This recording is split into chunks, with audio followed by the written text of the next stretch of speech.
Welcome to our channel. Today, we're diving into some of the best tips on resolving separation and divorce.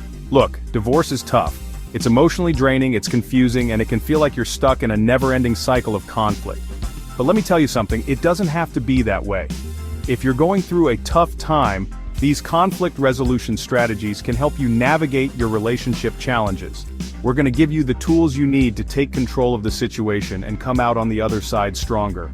Remember, you're not alone in this. We're here to help you every step of the way. So, let's get started. Now, the first thing we need to talk about is communication. You know, I always say communication is the cornerstone of any relationship, and that's especially true when you're going through a divorce. You've got to be able to talk to each other, even if it's the last thing you want to do. And I'm not talking about yelling and screaming matches here, I'm talking about real, honest, and respectful communication. That means listening to each other, trying to see things from their perspective, and being willing to compromise. It's not going to be easy, but trust me, it's worth it. When you can communicate effectively, you can start to work through your problems and find solutions that work for both of you. Sometimes, no matter how hard you try, you just can't seem to communicate effectively on your own. And that's okay, there's no shame in asking for help. In fact, it's one of the bravest things you can do.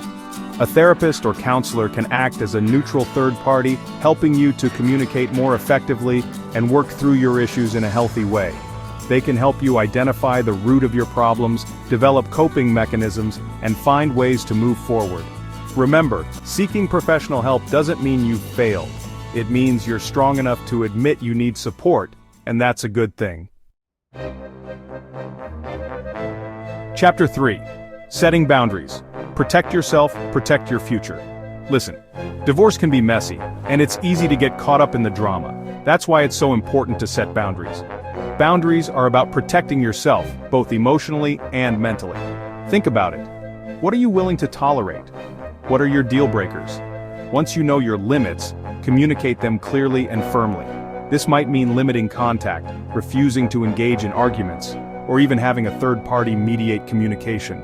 Remember, you're not being selfish by setting boundaries. You're taking care of yourself, and that's essential during this time. Chapter 4. Self-care. You can't pour from an empty cup. Look, divorce is tough, and it's easy to forget about yourself when you're caught up in the whirlwind. But here's the thing, you can't pour from an empty cup. You need to take care of yourself, both physically and emotionally, if you want to get through this. That means eating healthy, getting enough sleep, and exercising. It also means taking time for yourself to do things you enjoy, whether it's reading, taking a bath, or spending time with friends and family. Remember, self-care isn't selfish, it's essential.